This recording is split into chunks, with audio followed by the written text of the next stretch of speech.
তো বন্ধুরা, যদি আপনার জীবনে শুয়ারের বাচ্চা নামক কোনো বিষয়বস্তু যদি না দেখে থাকেন, তাহলে এই ভিডিওটি অবশ্যই একবার দেখুন। তার কারণ পশু প্রবৃত্তিক যে মানসিকতা, জানোয়ারের মতো যে ব্যবহার, সেই ব্যবহারটা এই ভিডিওটা না দেখলে আপনারা বুঝতে পারবেন। 2 महीने के बच्चे को 16 करोड़ रुपए का इंजेक्शन चाहिए। 2 महीने का बच्चे को। मैम आप बताओ, ठीक है, अगर आप वो माँ होती और आपके बैंक में 16 करोड़ रुपए आ जाते और 2 महीने का बच्चा, एक बार तो अपने पति को देख के बोलती ना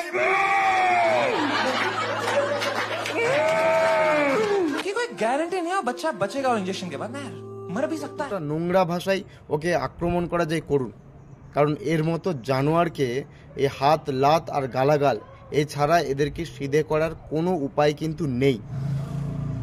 তো যেখানে আজকের দিনে এই অসহায় বাবা মাকে সাহায্য করার জন্য ছোট বড় সমস্ত ক্রিয়েটার যারা এদেরকে সাপোর্ট করছে, এদের পাশে দাঁড়াচ্ছে, যেখানে এই ছোট্ট শিশুটির চিকিৎসার জন্য সমস্ত রকম প্রমাণ, সমস্ত কিছু, যে এটা কোনো রকম ভুয়ো নয়, এটা একটা সত্যিকারের ঘটনা, এবং এরকম অসহায়তার পাশে দাঁড়ানোর জন্য সমস্ত ক্রিয়েটর থেকে সেলিব্রিটি থেকে সকলেই কিন্তু পাশে দাঁড়ানোর প্রতিশ্রুতি দিয়েছেন এবং যথেষ্ট যে যার সাধ্যমতো কিন্তু চেষ্টা করে গেছে ওনাদেরকে সাহায্য করার।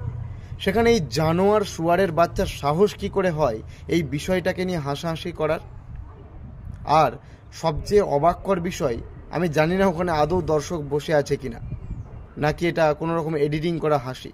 যদি কোনো দর্শক বসে থাকে এবং ওটাকে নিয়ে সে মজা নিতে থাকে এবং হাসাহাসি করে, তাহলে কতটা উচ্ছন্নে গেছে সমাজ, কতটা জানোয়ার মানসিকতা তৈরি হয়েছে আজকের দিনে মানুষের, সেটা আমাদেরকে ভেবে দেখতে হবে।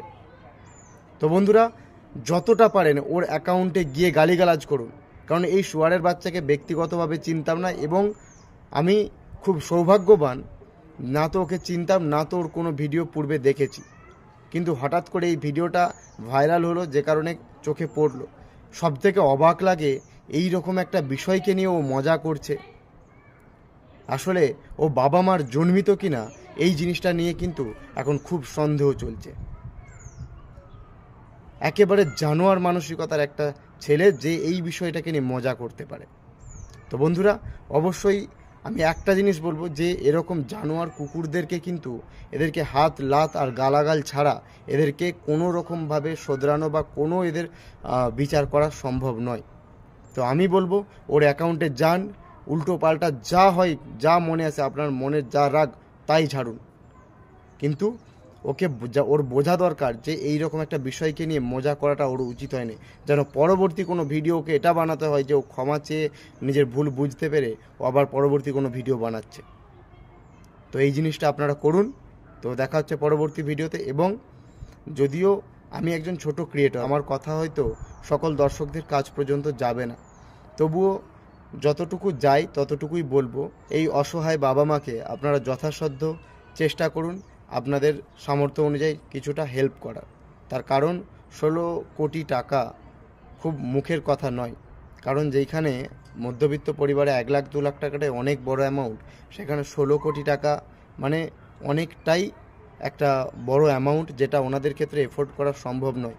এবং ছোট্ট শিশুটি যে পৃথিবীতে এসেছে এবং যার হয়তো সেভাবে জ্ঞান এখন হয়নি, এই পৃথিবীটাকে সে উপভোগ করুক এবং বেঁচে থাকার স্বাদ গ্রহণ করুক, এই সুযোগটা আপনারা করে দিন। সামর্থ্য চেষ্টা করুন, 2 টাকা, 5 টাকা, 10 টাকা, যার যেটা মনে হয় অবশ্যই কিন্তু সাহায্য করবেন। তো দেখা হচ্ছে পরবর্তী ভিডিওতে। আজকের জন্য এতটুকুই। নমস্কার, হরে কৃষ্ণ।